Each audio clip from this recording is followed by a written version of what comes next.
Hey, everybody, this is Carter, and welcome to this episode of Making It Up, the conversation series where I get to sit down and have nice conversations with other writers, which is always fun. And as I admitted to my guest today, it's called Making It Up because I don't do any research until about a half an hour before the recording starts. And that's not out of any disrespect for my guests. And sometimes for sure, I know the guests, I know them personally, or I've certainly heard of them. And sometimes I don't know them that well. And I kind of know a little bit about them from when I booked them, which is usually probably 3 to 5 months in advance of when we actually talk. So I go back and look at who they are, but I do it at the last minute because I do want it to be this very spontaneous conversation. Not that that makes for necessarily a great recording, but it entertains me. And really, why would I do this unless it entertains me? But I do want to kind of make it very spontaneous and very much like I just learning who they are, and I've got a million questions for them, and it just, to me, it makes it very interesting. So I love meeting new people. Before we get to today's guests, just a reminder that my company, Unbound Writer, is now taking registrations for my October 2024 immersive coaching and writing retreat in Boulder, Colorado. 2.5 days of really, really fun community, building your confidence. And, if you've got a book that you've been trying to finish, this is a perfect retreat for you. So check that out at unboundwriter.com. You can also check out my one-on-one coaching services while you're on the website, as well as my online writing courses. So today on the show, I had Erica Wright. So Erica had reached out to me, and I again, did a little bit of investigating at that time. And I'm like, yeah, you look like somebody I want to talk to. Erica has been writing for some time. She has 7 books out. Her upcoming book, the mystery thriller Hollow Bones, will be released in August of this year from Severn House. Severn House was actually the publisher of my second book. They're UK based. But she's also a prolific poet and has a book of poems out as well that she published a while ago, but she's still actively writing poems. But she kind of gravitates. She grew up in a very small town in Tennessee, small meaning 500 people, so very small. And we kind of got into the weeds a little bit about the appeal of small towns to mystery and thriller writers, where everybody knows each other's business, and everyone would kind of almost come to your rescue no matter what, even if in other times they're your antagonists. So there's a lot of appealing things about writing from southern towns. So she kind of, Erica tends to look at things from that perspective, also from the perspective of snakes. She's done, we talk about snakes. She's actually written, her one nonfiction book is about snakes, which looks amazing. And it's just called Snake. But she actually has snakes on the covers of 3 of her books, including the upcoming Hollow Bones. So it was interesting to hear her journey, especially starting as a poet and then kind of marrying her coursework, and she had coursework in criminology and literature, and kind of marrying those two to start writing kind of a more of a mystery angle. And at the end, we make up a very gruesome short story together. So that always puts a little pep in my step for the rest of the day. You're going to like this one, folks. This is my engaging conversation with Erica Wright.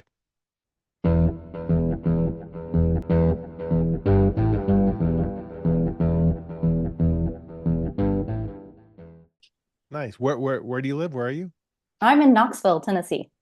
Knoxville, Tennessee. I'm going to be, I'll be in Nashville twice, actually, in the coming months. Once for BoucherCon and one for a different conference. So I've been to Nashville a lot, never been to Knoxville. Well, I've lived in Nashville as well, and it's a great city, but I have to recommend Knoxville. It's very outdoorsy. The mountains Yeah. are nearby. Dollywood's nearby, always Dollywood's popular. nearby. I have another life in the hotel hospitality consulting space, and I deal a lot with data, and I know that Dollywood is a massive deal for It hotels. is. Yeah, they want to compete with Disney. I mean, I think that Totally, that's yeah. been totally, kind of publicly stated, and they are really giving it a go. It is It is one of the wedding capitals of the country. Yes, my parents were married in, no, Oh, they honeymooned in Gatlinburg. I'm sorry, but oh, a little a different, little different. little different. But So you are from there?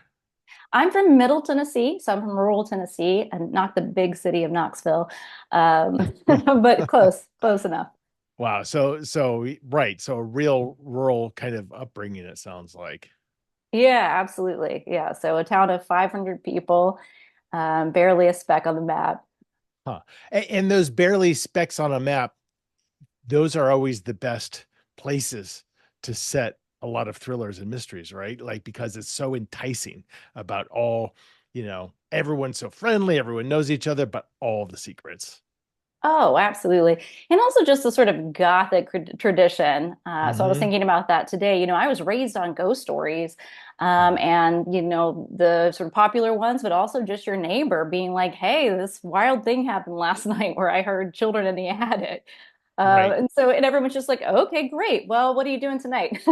Right, totally. Southern Gothic noir. Southern Gothic, Not absolutely.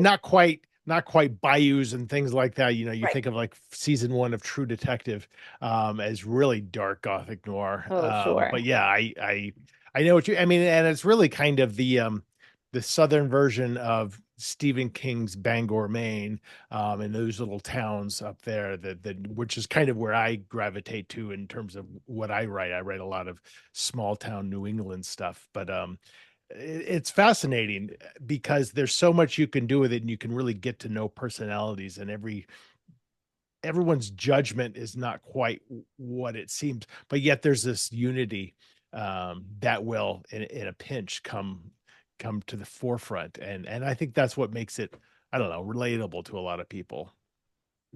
Yeah, isn't that interesting? It's sort of it transcends regions almost, sort of this small town solidarity, the closing of ranks. I just read the new Tana French novel, The Hunter, Mhm. and that's exactly what happens. Hmm. There's a crime, and it's difficult to solve because the people of this small Irish village close ranks very quickly. And yeah, I think that's true of kind of the place where I grew up.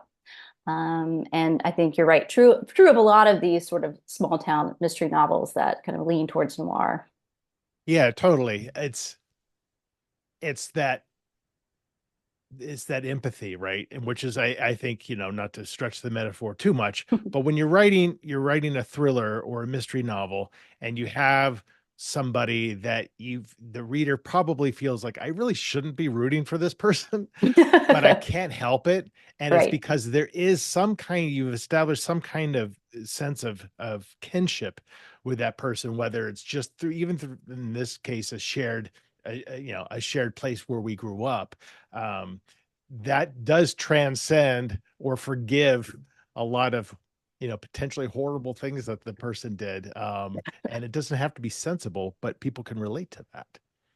Yeah, I think that's true. There's something about just, knowing too much about your neighbors and, and knowing their trauma, knowing their enjoys. And then, yeah, of course, you're sort of naturally sympathizing with them. And it's easier, of course, in a book where you're not held accountable for sympathizing with the killer or the Right. other small town criminals. Totally. And the other great thing is, since everybody knows everything about each other, it's just a sense of mutually assured destruction.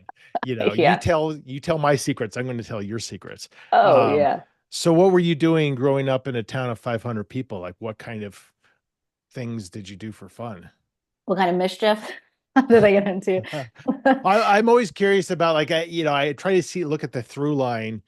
I love to talk to authors and writers about kind of where did it all begin? Where did it all come from? And sometimes you think like, oh, okay, I can pigeonhole this person because they were an army brat, for example, and they moved around a lot, so they grew up on books. Books were their friends. That's why they became a writer. But it's not always so easy. But I'm curious when it's like a town of 500 people um, that was prone to telling ghost stories. Was there inspiration in that environment? Yeah, absolutely. I didn't know I wanted to be a writer until my 20s, so I don't want to sound precocious about it, but I was always making up stories. So, Hmm. whenever my grandmother would read books to me, after she was done reading books, I'd be like, okay, well, I've got a good one too. And and they were always dark. They were always about kind of mythological beasts and scratchings on the wall and all of this sort of Right. ghost story connections coming through. And then I would end everyone by saying, and then everyone lived happily ever after, Right. which my grandmother loved. She thought that was so funny. She would cackle. Yeah. And I do feel like there's still a slight element of that in my books. Like I think readers can go into it with expectations that it's not going to end with trauma. There might be trauma in the book, but I want some lightness for the characters. I want some hope, no matter how dark the material is. Yeah, endings are a tricky thing because, like, as you're writing an ending, and just speaking for myself, because I don't outline, the ending just kind of starts formulating a little bit, maybe about 80% of the way into the book. And you have to be true to yourself and true to your instincts and true to what you think the story deserves. But you also don't want to have an ending where the reader finishes and it's just kind of depressed and feels like, okay, I just invested part of my life into reading this book, and it was oddly satisfying, but also depressing. Like, because then you think, like, are they going to be interested in when they see my name again for the next book? Right, right. So it's hard to gauge on your own. Like, a lot of times I need, like, can you read this and just let me know what you think of my ending? Because I love it. I think it's hopeful, but other people think it's like terribly depressing or whatever. Right, right. So, Well, in general, I think the mystery genre readers crave closure, right? Even if they're right. not necessarily craving a happy ending, readers are not happy with you if the case is left unsolved. I guess there's some exceptions, but in general, that's what they expect. So I think there is this notion of not necessarily a happy ending, but an ending. I think readers want there to be a definitive end of this story. Yeah, totally. And mysteries are a little bit more clear cut because you are kind of saying, okay, well, the body was found on page one. I need to see the perpetrator in handcuffs on the final page. And that is kind of an expectation.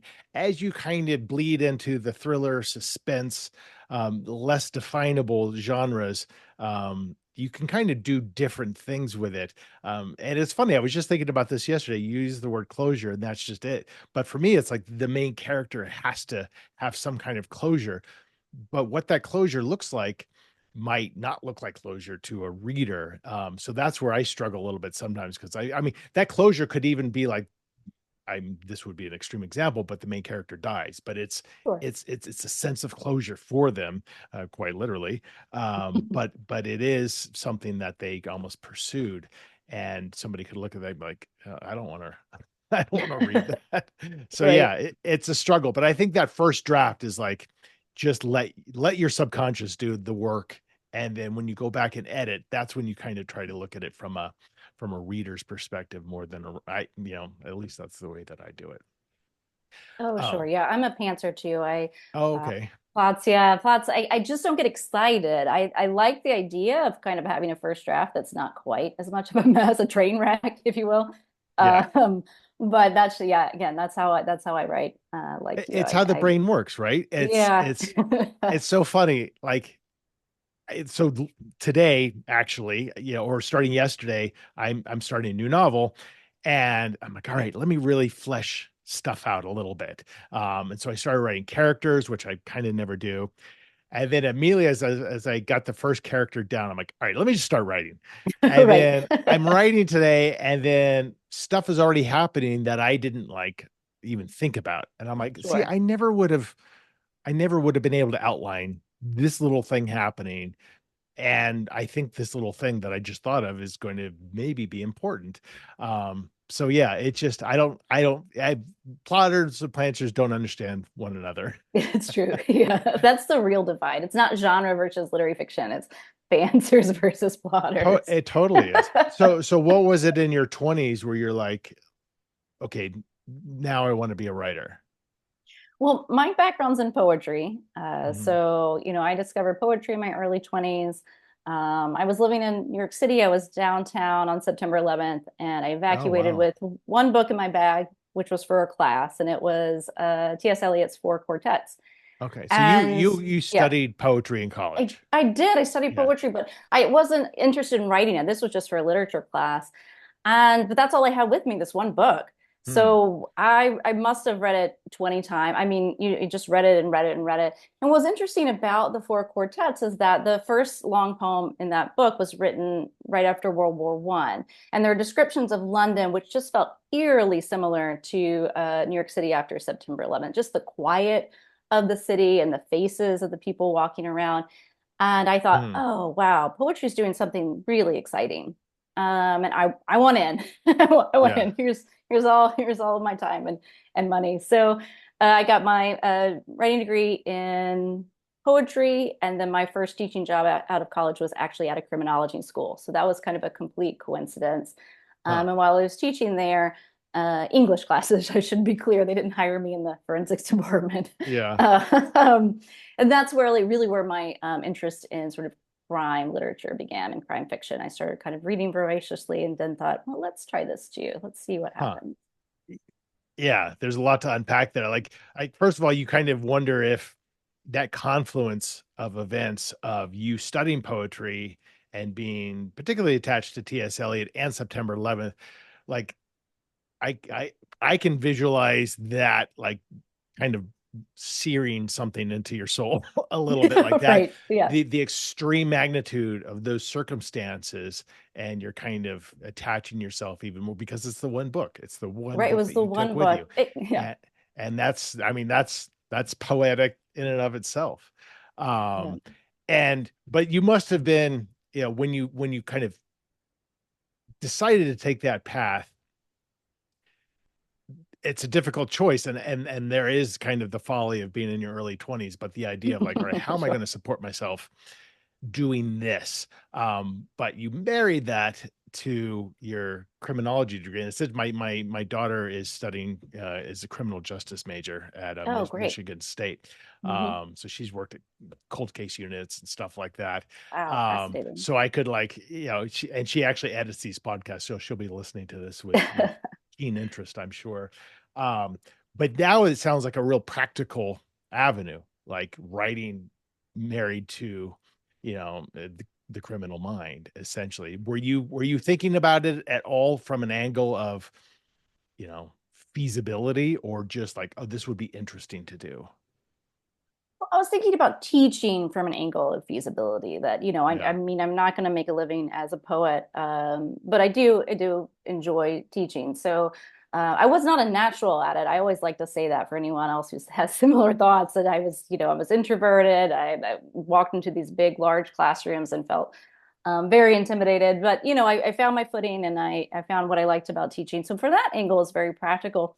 My interest in the sort of books that they were reading and the literature they were interested in was really just to match theirs. I mean, there's nothing like walking into a room full of 18-year-olds and they're all kind of clamoring about, cases, like cold cases, or whatever area of interest Mhm. they had to make you think, oh, well, I want to know more about this as well. So, no, I don't think I wasn't thinking of the link in practical terms. Again, I was still in my 20s. What's practical about your 20s? Right. What's Uh, practical about any type of writing, to be honest? yeah, exactly. But I was just curious. And I think that's how all of my writing ideas start. I'm curious about this and let's see what happens.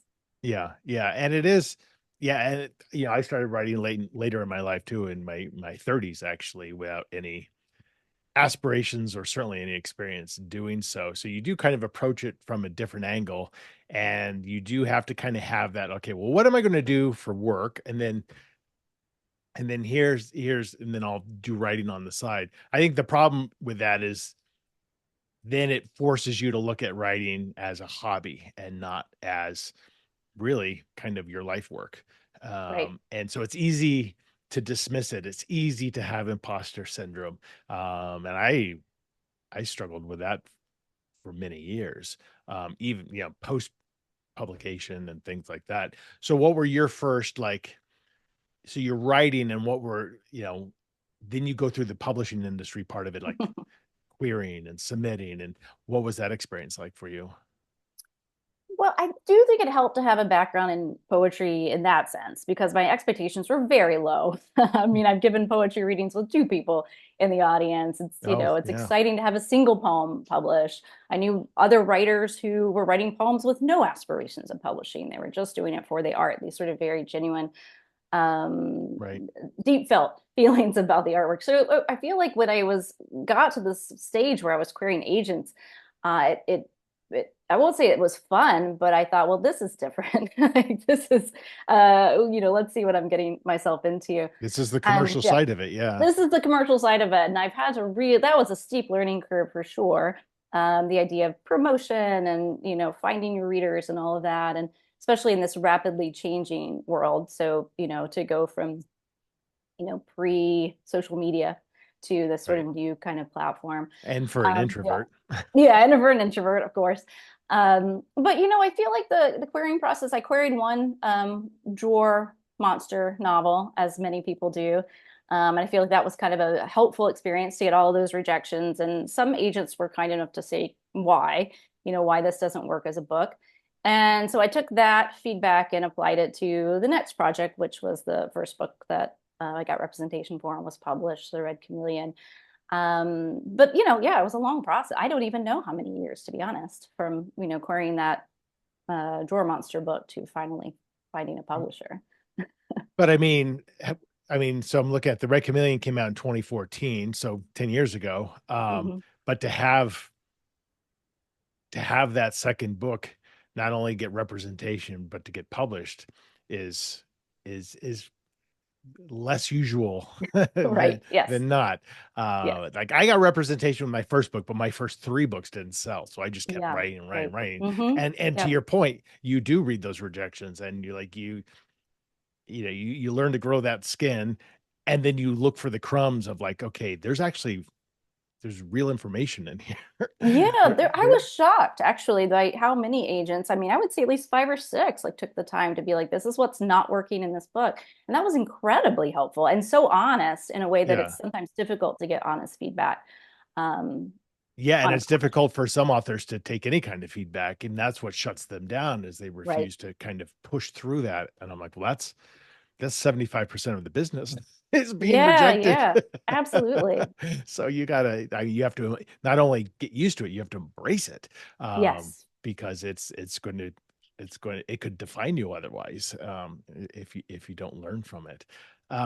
So, and I know that over time you've been with different publishers. So tell me a little bit about kind of that journey. So this first book comes out, The Red Chameleon, back in 2014, and you have all the ignorance of a debut novelist. Right, You yeah. don't know what's going to happen. You have no No. idea. And Yeah. and it tends to be less than you think. It tends to be like, okay, I guess it's out now. And Yes, they're exactly. peppered with exciting things. Right. But generally speaking, it's kind of like you've been through this thing and then it's just over. Right. What was your experience like? I think that's fair. Yeah. So that book got some nice attention. Mm. I was very lucky because I did nothing for it. I didn't know. I was just writing the next book, How would and you I know? thought Yeah. I thought that's what you do. You write the next book. So in that sense, I did feel lucky. One thing I like about crime writing is that there is sort of this automatic community that I was not expecting. You mentioned going to BoucherCon. I've been to BoucherCon a couple of times, and it's very friendly, sort of Hmm. shockingly friendly. All Hmm. of these Hmm. people who write about serial killers, Hmm. Hmm. or, Totally. Some of or the sweetest they want people to I get a know. drink, they want to get a cup of coffee, they want to Right. talk. So I feel like that is helpful because pretty soon, everyone else is sort of you meet people who are in the same boat very quickly. But I've always my approach to writing has always been, work on the next thing, that don't sort of get your expectations up about anything, and just focus on whatever you're writing next and get excited about that. So then if you don't sell that book or this book's a flop or the reviews are terrible, whatever it is, you're like, yeah, that's fine. I'm working on this new thing that I'm kind of into. Yeah. It is how quickly we fall out of love with Yeah. Oh, with yeah. a work, Yes. and for me, it happens about 50% of the way into writing it. Like, Unfortunately, yeah. yeah. And then you get a little excited for the ending, and then you're excited when you're editing it, and then the second, third, fourth edits, you hate it. and then, like you said, you start moving on and Right. you fall in love all over again. And then the editor comes back like, oh, we need to make changes to the thing that you already hate. And you're like, oh, I didn't want to have to see that again. Yeah, it's so true. And then I don't know about you, but my memory's not great. So I have to go back and remember what were these where were these characters living? What did they do? Right, Um, right. Because you're knee deep in the new thing, yes. and you start to get them all like mixed up sometimes. And Oh, you absolutely. Yeah. like I have actually almost walked into a bookstore to do a signing and a speaking engagement, and like walking in, I'm like, oh my God, I'm talking about this book. Right. Like, not Yes. I had in my head this, and I'm like, I can't believe I didn't even know. And it's not because I've written a million books. It's just because, like, yeah, but I get confused these. I get confused. And I'm like, can you Exactly. imagine if I just started talking about some book that's like, who, what are you talking about? Well, I wrote a And so non. Oh, then the yeah. next one came out, Right. The Granite Moth, same Yes. publisher. Hmm. And are you feeling like at this point, all right, I kind of see how this works. I'll just keep publishing books for the rest of my life, and this will probably be my publisher for the rest of my life. Right. I Um, was starting to settle in, and I feel like a reader, I mean, your listeners can probably feel the twist that's coming, which is that the press didn't take the third book. yeah, So yeah, I feel like I was settled in. I was like, I got this. I like my yeah, editor. I like what I'm doing. I love these covers. And then yeah, and then you have to kind of regroup and figure out what's going to happen next. yeah. And so talk a little bit about like why they didn't take that third book. The first two didn't sell well. I mean, they were very Yeah, upfront about it. They didn't yeah, make any comments on the book itself, which, I had submitted. They just said the first two did not sell, so we're not going to get behind the third one. yeah. Um, and I That's a harsh remember reality, isn't it? it is, yeah, it's a very harsh reality. And I remember that day very clearly. This isn't even part of my personality in general, but I went to the grocery store and got some ice cream. I was like, let's try this. I've heard it works for other people. And this is such a funny thing, but on that day, I've got my ice cream, I'm eating it. Out of the blue, my friend Alex Segura kind of emailed me about Mm, something, and I said, "Well, I'm having a rough day. My press doesn't want this third book." And he said, "Why don't you send it to my press?" And I mm. did. So I sent it to Polis, and they took the third book in the series, which is really unusual. Oh, it And was a series. yeah, it was a series. They took the third book in Oh, the series, and yeah, that is tough. yeah, so I was extremely lucky. And what I meant about the writing community being friendly, I feel like that's a really good example. I'd not met Alex before my first book came out. I just had met him at one of these conferences, and he's one of those writers who's very supportive of the community in general, but a lot of people are. So I was lucky to meet him, but there are plenty of people out there who are, they want to help you. They're not going to say, "Oh, that's bad luck." Right. See you Yeah, it around. is a very speaking just from thriller, mystery, suspense writers who I know the most, it's a very selfless community. There's not a sense of like, why would I help you? You're my competition, because No, no, not at people all. aren't choosing your book or my book. No, no, they're they're not. they're choosing both or neither or whatever. Yes. We're competing against Netflix Right. and Yes. smartphones and anything else Yes. that's grabbing people's attention aside from books. Yeah. um but it is a harsh reality of the, and it's funny because the same thing happened to me with my after my second book, which was with your current publisher, Severn House. I was Oh, with great. my Hmm. second book, The Boy in the Woods. um did okay, like, again, not gang broke even. Gave them my third book, and they're like, we really like this, but we're not going to take it because you didn't sell them Oh, well enough. no. And Yeah. but it's good, a lesson to learn, but it is a little, there's a dissonance to it. You're like, well, how does that make sense if you like it? And you're like, Right. oh, I get it, this is a business. Yeah. Yeah, absolutely. But there is something about, I think publishers know also, and I think it's matured a little bit. Publishers know that, if they really like you and they like your writing, it's a long-term investment, Hmm. and you're not going to necessarily have this. Very few people have this big breakout on their first book, or first book Right. with a new publisher. And so it's six, seven, eight, nine books. They're building you as an author. And it takes patience, and it takes teamwork. And so it's sometimes when they just run out of patience quickly, I don't know. Sometimes it doesn't make sense to me. Yeah. Um, Yeah. so that book then that Polis took was the Blue Kingfisher, that one? That's right. Yeah. You've got Okay. good notes or good I memory. I got don't your know. website up, and I Okay. kind of All right. the reason this is called making it up is I have no questions prepared in advance. And so, but I like literally like a half an hour before I talk, I'm like, who's this person? And then I just go deep, and I'm like, okay, I have an idea of this, but I don't want to have too much of an idea of the person. So, but I'm kind of following your journey over here. And then you have famous in Cedarville, which then feels like, and correct me if I'm wrong, feels like that was more something that struck a nerve when that came out. Yeah, that it did. It did. And and I wonder, it was my fourth book, sixth if you're counting poetry books. So, I was getting to those numbers you're talking about. Yeah. But also, I wrote that book about my hometown, sort of leaning into these, I think sensibilities I've had since I was a child, really writing kind of a book I wanted to write. And I think it shows. I don't think it's a perfect book by any means. There's certainly still things I would change about it, but I still like that book. And it did, yeah, it sort of got kind of recognized in some bigger places and sold a little better than I think my others did. Although I don't really know. I don't those sell sheets they send to me, I just put in my folder Yeah. and Well, and they're confusing at best. And you so kind confusing. and you're Yeah. just like, let my agent tell me if I'm Yeah. doing good or bad. Yeah. Do I owe money to somebody Right. or Right. Do I like have to give this shit back? No, you're totally right. And do you think that because you can see when you have a book that kind of just even in like Goodreads reviews, like, oh, yeah. I'm reading reviews where has read my previous three and they're seeing something different in this book. Did you have a sense of that of like, oh, maybe I'm coming into my own. I'm finding my voice, however you want to define that. Because I do feel like that happens 3 or 4 books in, you know? Right. Yeah, for sure. Yeah, I took a little workshop on branding, probably about the time Famous and Cedarville came out. I finally got wise to the fact that you have to do something besides just write.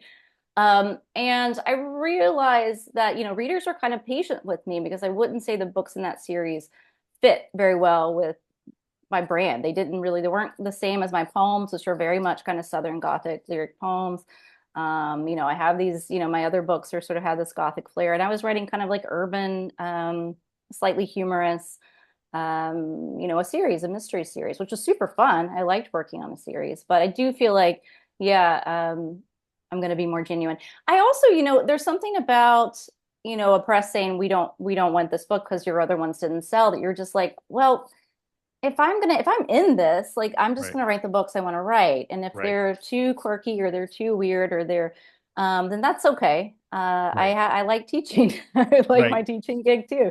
Yeah. Um, It's a weird thing because and it depends on how many books you're in at that point. Um, because I still believe, and this is what I coach with when I coach with clients, is like write for yourself. Like your first mhm. draft should totally be for yourself, especially if you're not outlining.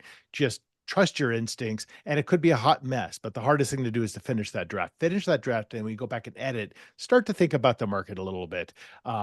Still being true to yourself and your vision, but after a while, you do have to really think about your brand, to your point. And because when you think about the most successful authors, you hear there's so let's John Grisham is a good example. Mhm.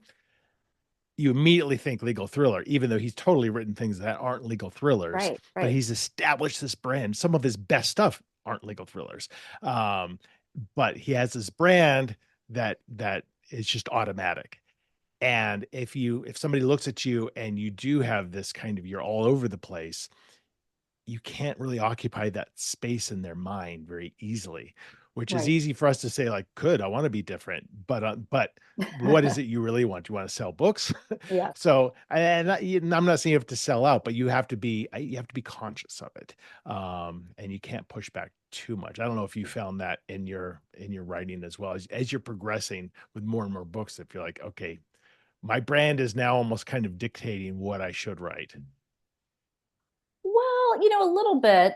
I did a departure. I did a nonfiction book. around the time that I think probably I was waiting for Polis to get back to me about whether they wanted my third book. I sent in a nonfiction proposal to write a book about snakes in pop culture and mythology, Hmm. not from a sort of scientific viewpoint. And I can kind of squint and make that fit with my brand. Snakes are Mhm. definitely part of Gothic literature. But I, I feel like perhaps at that point I wasn't thinking too much about marketability. I was just thinking, what do I like to do and what do I like to write? I do think it's helpful uh, to embrace the point that you're making is to think about what you like to read. Like if as a reader perspective, when you walk into a bookstore, there are certain writers that are probably automatic buys for you. And those Mhm. are the writers who have kind of established a brand, however you want to think about that term. So yeah, I think from a reader perspective, it's helpful for me to think, okay, I would love to be an auto buy for someone. So how do I make that happen? And part of it is sort of leaning into your proclivities, let's call them. Right. And your auto buy is obviously for people who love snakes because not only I do you have a know. nonfiction book about snakes, Famous in Cedarville has a snake on the cover, and your Right. upcoming book, Hollow Bones, has a snake on the cover. Um, Yes. how much of that was your influence to tell Severn House, like, there's got to be a snake on the cover? None at all. No, they asked me for, design input, and I said, not my wheelhouse. Oh, good for And then you. I mentioned a few of the books that they had published that I liked. I didn't want to seem like I was not sort of skipping out on my homework. But yeah, no, they came up with a cover, and I love it. I think it's really creepy and pretty Yeah, at the same time. it's a striking cover for sure. I Yeah. love it. I love the gold, the use of gold in it is Yeah. pretty well done. Um, so do you feel like at this point now, is this going to be the start of a series, Hollow No, Bones? this is definitely a standalone. Yeah. Yeah. Would you go back to series? Maybe. Yeah. Yeah. I Yeah. feel like if I had the right character, the right setting for me, that's important too. Like a place that feels like I could explore, like you're saying, really get to know all the people that live in this place and their Yeah. sensibilities and secrets and all of that. But it can't, I've never, all mine are standalone, but, and sometimes when I ever think about it, I'm like, yeah, but I pants. So it's like, I might just kill somebody off like mid book. And then Right. what do I do? Yes. Yes. Because I'm so enamored with the spur of the moment thoughts about it, because I think those are Right. usually the best ideas, are the ones that just, your subconscious is working, and all of a Absolutely. sudden you're just Yeah. like, oh my God, what about this? But that could be a series killer, that one Yeah. idea. Well, it's true. And then it's done. Oops, sorry. Two books in this series. Right, totally. The only thing, the closest I came is I wrote a book and it all took place in this house. And I just fell in love with this house because it was so Mhm. messed up. And I'm like, I want to keep writing about this house.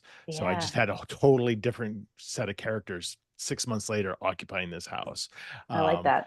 so it's like a crossover, but you have to work hard to make them standalone novels. Yes. But Yes. if somebody were to read both in whatever order, they get more out of it. But you don't want to be Mhm. cheating the people who only read one. So it can be very tricky. So are you still doing poetry much, or?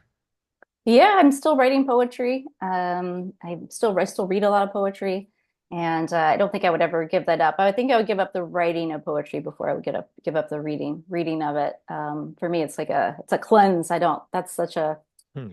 funny way to think about it, but yeah, it's a way to kind of reset when I read a book of poems. Are you still looking to publish your poetry? I am, yeah. I've got a book of poems out, sort of. I would call it on submission, but in poetry, you do it all yourself. So yeah, it's on Yeah. submission right now. So in poetry, you are going straight to the publishing houses, kind of. Yes, I mean, there is a in 99% of the cases. So there are a few I would imagine who do have representation. I would think our wonderful poet laureate probably does. But if Yeah. in general, no. Yeah. Or agents that maybe are representing your other work as well. Sure. Right. Yeah, But sure. it's hard because they don't necessarily have contacts Yeah, in that side of the industry to try to exactly. sell your book. So yeah, so that's interesting. And then are you diving into something new? I know you're probably knee deep because this is August, right? Hollow Bones. Well, yeah, Hollow Bones comes out in August. So you're in that forced extrovert phase of your life where Exactly. you're Yeah. on social media saying buy my book, and So I buy hate my writing book, the please. post. Yeah. Are you doing local events and things like that in conjunction with the launch? I am. I wasn't planning on doing many. I have a 3-year-old, and I feel like Oh, events are much more difficult now. sure. But yeah, I did end up lining up a few. I'm doing a launch here in Knoxville at the wonderful Union Ave Books. Hmm. And I don't, if you do make it over to Knoxville, do check out Union Ave. It's a wonderful spot. And a few other Oh, okay. places, reading to Chattanooga. So local-ish, one in New York City, mostly so I can see my friends. Yeah. Um, Yeah, yeah. yeah. And do you ever go to like Thriller Fest or any of those conferences? I'll be at BoucherCon this year, so maybe I'll see you there. You will see me there. Absolutely. Okay, Yeah. great. I'm looking BoucherCon's always fun. I mean, it's a little Yeah, bit it is. as an established author, it's hard to see like, you don't, I don't know, speaking for myself, I don't get a lot out of it in terms of the programming. I get a lot out of it in terms of the networking and making connections, seeing Hmm. trends, Right. and people don't realize how important that is for an author. And it's just as important as it would be for any other industry, that networking and meeting people. This podcast is the ability for me to Hmm. meet people, make new friends, and all of a sudden you're like, oh, I know that person. I Let me call them and ask them for advice on whatever. Right. And your own experience with Polis books, and that was just Yeah. because you had made that connection. Right. Because otherwise that would have been your agent submitting, and who knows what you would have, even if you hear back, what you would have heard back. Right. Yeah, Have you exactly. stayed with the same agent this whole time? I have not. No, I've also changed agents, so that's tricky as well for What to was navigate. the did you just feel like you weren't getting enough from them? Well, for the first agency, I was sort of working with someone who left the field entirely. So that actually happened Oh, twice at the same agency. So someone went into marketing and then someone else went into publishing. And then I thought, okay, well, I've been bounced around. I feel like being bounced around a third time is not my favorite thing. So I'm going to sort of just reset and see if I can find someone who really wants to represent me, not someone that's part of their agency that might feel like an obligation as opposed to someone they're genuinely excited to represent. So that's what yeah. I did. And yeah, I'm really happy now. I'm glad I made that switch, even though it was nerve-wracking at the time. Oh, I'm sure. Yeah. Yeah. I've been with the same agent for 22 years, and Oh, she's nice. her own agency. So Hmm. it is nice, but you do meet a lot of people, other writers who it's a weird thing, right? Because sometimes you think like, I think in your case, it feels like very sensible. Like you want to be appreciated, and you want them to be real cheerleaders for your work, and not just like another author that they're going through the motions with. Right. But I think some authors really like are constantly seeing greener grass elsewhere, Oh, whether right. that's Yes. Oh, founded or sure. not. Yeah. And then they switch, and they're like, oh, this agent never even replies to my emails. All right. Yeah. Right. Right. Yeah. So I don't know. Yeah. It's a weird thing, but everyone's always looking for reasons why their books aren't selling enough. And the reality of it There's no is rhyme or reason. there's no rhyme or reason to There's it. no rhyme or reason. I mean, there are things you can do, there are things your Yes. publisher can do that move the Yes. needle, absolutely. Um, but I've found over 20 years of doing this that it's really like, I don't know if luck is the right word. Word of mouth is huge. Like, Hmm. if Right. people start talking about your book, that's irreplaceable. Getting people to talk about your book, you can do some things, but like you can't, there's so many things you can't control, and you have Yeah. to just be okay with that. Yeah, absolutely. And it is hard. It is hard to get to that point. But for me, that's where that trick comes in. It's just, I always just focus on the next, I try to focus on the next project, which is easier said than done when it's a month from pub date and I'm sort of in the midst of Right. promoting. But yeah, but even when I have extra time, I'm kind of working on the next thing and trying to put my energies there. Yeah, totally. You Yeah. should be like, I write every day, and it's only for an hour, but I write every day, and you get that hour done, and you're like, all right, I progressed today. Yes. However you want to, define that. But I don't go a month and don't write and be like, okay, well, now any hope of a new book coming out is a month delayed because Yeah, yeah, that's a because I practical way waited to for the think about it. news or whatever. Well, that's awesome. Well, we're going to wrap up, but before we do, we're going to do the storytelling part, Oh no. Yeah, which okay. you know who loves this? Introverts love this. Right, yeah. Oh, it's always a mess, and it's always fun. I've picked out 3 books Okay. somewhat randomly. These are all signed editions. That's the Oh, only thing nice. that they have in common, from my bookshelf. And I'm going to have you pick one of these books, and we're going to pick a random sentence from a random page. So what's going to happen is I'll read that sentence, and then that'll be the first sentence in maybe a 2 or 3 minute long short story. I'll read that sentence, and you give me the next 1 or 2 sentences, whatever you want to do. I'll do a couple sentences, and I'll kill it off before it gets too much off the rails, which it usually Excellent. goes off the rails very quickly. I have Neil Gaiman's Neverwhere, Oh, lovely. Okay. Hillary Clinton and Louise Penny's State of Terror, Mm-hmm. and Ed Hamlin's Sonata in Wax. So Oh, choose one of those. let's do the Neil Gaiman. That's got to be good. Yeah.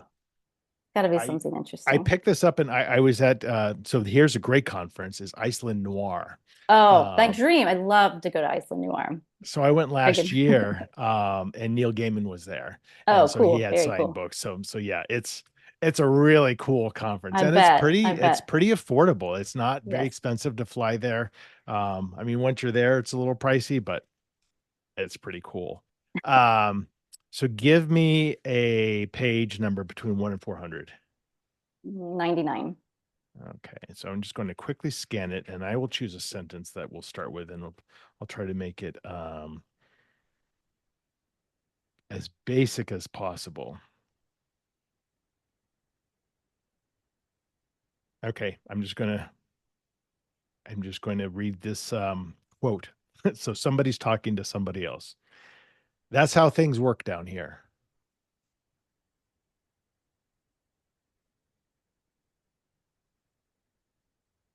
Everything gets loaded into the trash compactor, even the dead bodies.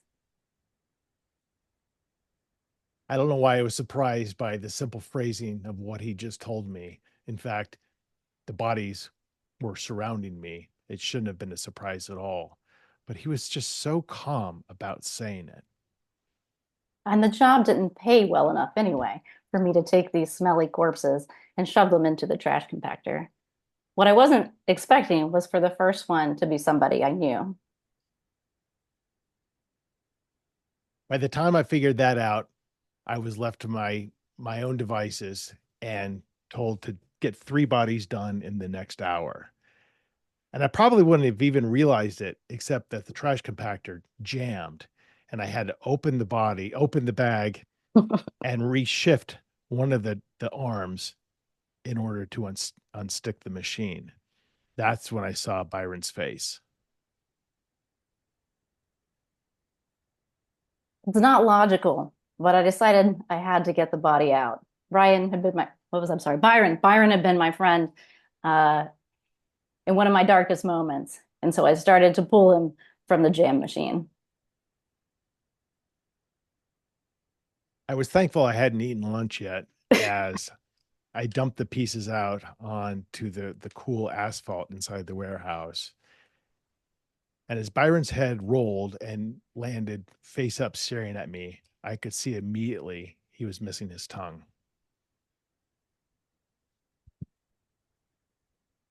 I abandoned my plan to get the entire body upstairs and instead just grabbed the head and raced up into the light. I think we'll call it there. That was pretty Okay. graphic. It was You, dark. you It you got just dark went for it. fast. I love it. It always is. I mean, I can probably count on one hand the number of times it didn't go dark in these storytelling. Like sometimes it just gets, I'm like, we can do fantasy, we can do romance, whatever. And it's always like, yeah. And then she grabbed the knife. You got to raise the stakes. I feel like as noir writers, we're Totally. like, we got to raise the stakes right away.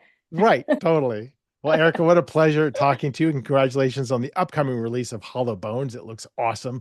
And I'm excited to hopefully run into you in Nashville in BoucherCon in a couple months or something like that. Yeah, that would be great. Thanks for having me. All right. Enjoy the rest of your week. Take care. Thank you.